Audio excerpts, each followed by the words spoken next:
Assalamualaikum warahmatullahi wabarakatuh. Kami dari kelompok 7 akan mempresentasikan materi yaitu kompensasi sumber daya manusia. Perkenalkan, nama anggotanya ada saya sendiri, Vita Lambi Kirana, NIM D11 2019 05724, Tentang 6187, Hadiata Mustaufida, NIM D11 2019 05709, dan Muhammad Faris Khairul Huda, NIM D11 2019 05966. Next.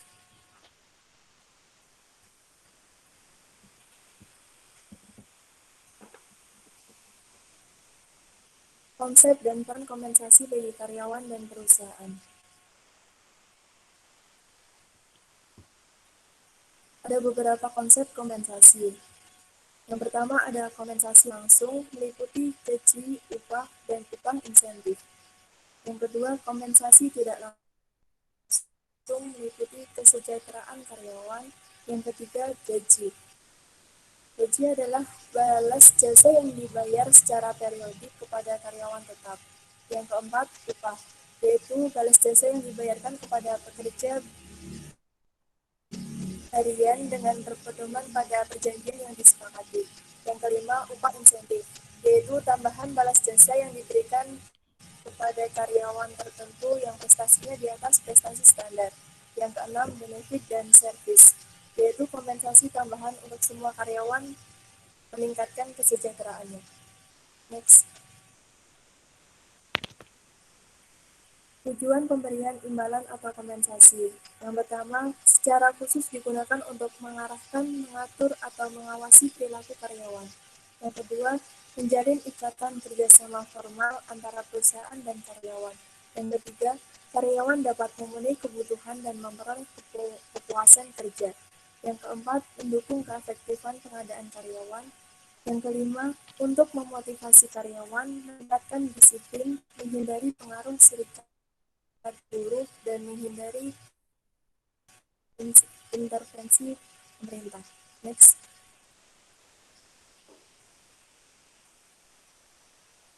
Peran kompensasi. Memperoleh personel yang berkualitas.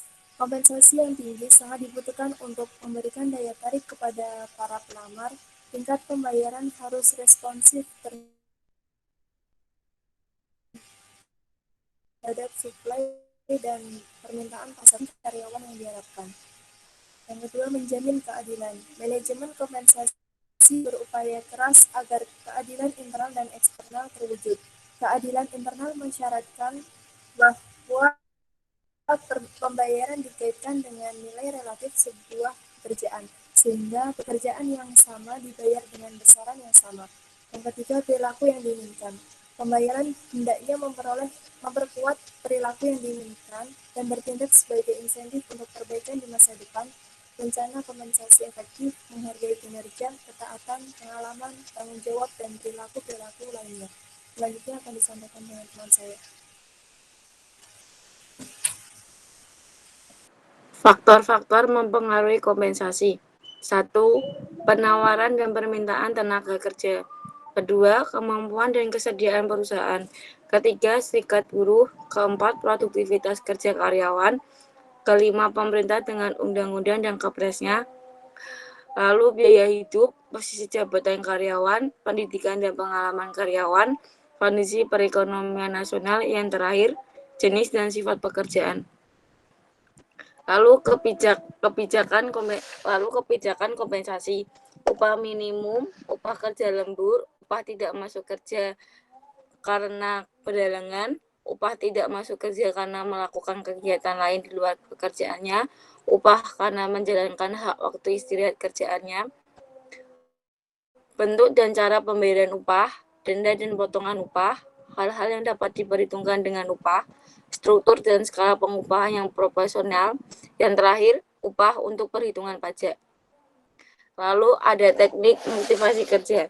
Motivasi finansial, yaitu dorongan yang dilakukan dengan memberikan imbalan finansial kepada karyawan. Imbalan tersebut sering disebut insentif. Lalu motivasi non-finansial, yaitu dorongan yang diwujudkan tidak dalam bentuk finansial atau uang, akan tetapi berupa hal-hal seperti pujian, penghargaan, pendekatan manusia, dan lain-lain.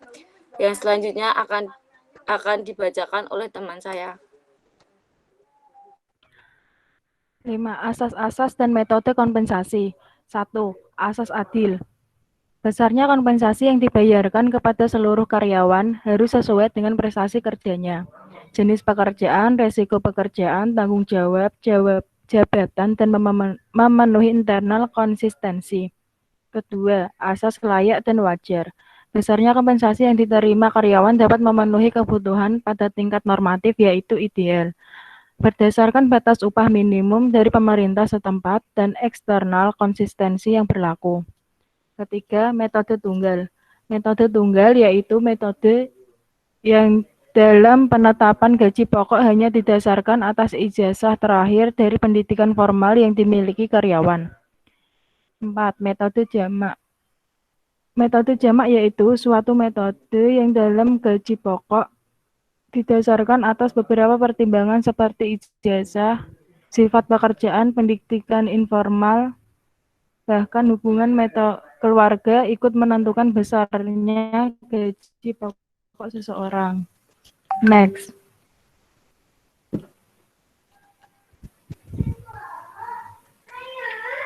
Kasus kompensasi. Next. Kasus kompensasi. Kompensasi yang selama ini diberikan pada karyawan adalah berupa upah variabel 8,5 US dollar per jam. Apakah sistem pemberian upah variabel yang digunakan pada saat ini sudah benar? Untuk menjawab pertanyaan ini diperlukan searching data dengan internet mengenai standar upah yang berlaku di Amerika dan Jepang. Menurut kelompok kami, sistem pemberian upah variabel yang digunakan pada saat ini kurang benar. Dengan upah variabel sebesar 8,5 US dollar per jam merupakan di bawah standar upah minimum yang berlaku di Amerika, yaitu sebesar 11,8 US dollar per jam, dan di bawah standar upah minimum di Jepang, yaitu sebesar 9,7 per jam. Oleh karena itu, para pekerja asal montor meminta kenaikan gaji yang semula 8,75 per jam menjadi 11,5 per jam. Dengan kenaikan upah sebanyak 11,5 per jam membuat para pekerja atau karyawan lebih bersemangat untuk kebutuhan biaya hidup.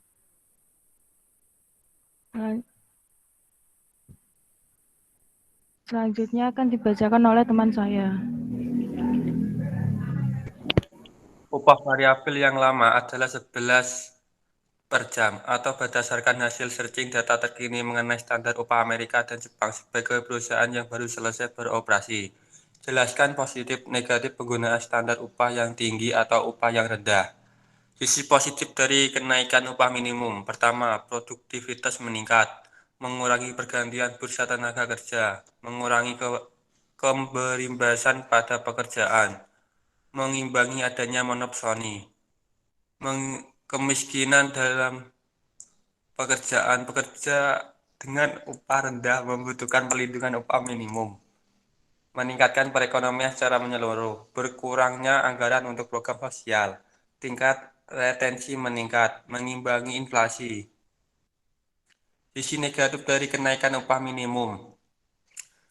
Peningkatan pemutusan hubungan kerja atau PHK, meningkatkan harga barang, karyawan baru terbatas, lowongan kerja untuk pekerja upah rendah berkurang, efek negatif pada ketenaga kerjaan, mengubah perilaku masyarakat. Next. Untuk pekerjaan di Asan Motor System, pengupahan yang cocok untuk pegawai pabrik, perantara pegawai, tim manajemen, Takara dan teman-temannya, menggunakan upah variabel, upah tetap, atau kombinasi keduanya. Perlukah insentif? Kalau ya, untuk siapa saja dan terbentuk apa?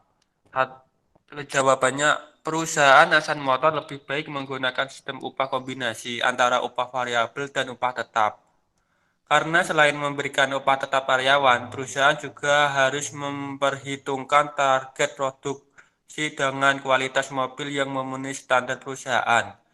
Dan untuk pemberian insentif untuk karyawan sangat diperlukan, karena dengan pemberian insentif dapat membuat karyawan akan semakin giat dan bekerja keras untuk memenuhi target perusahaan agar bisa mendapatkan insentif.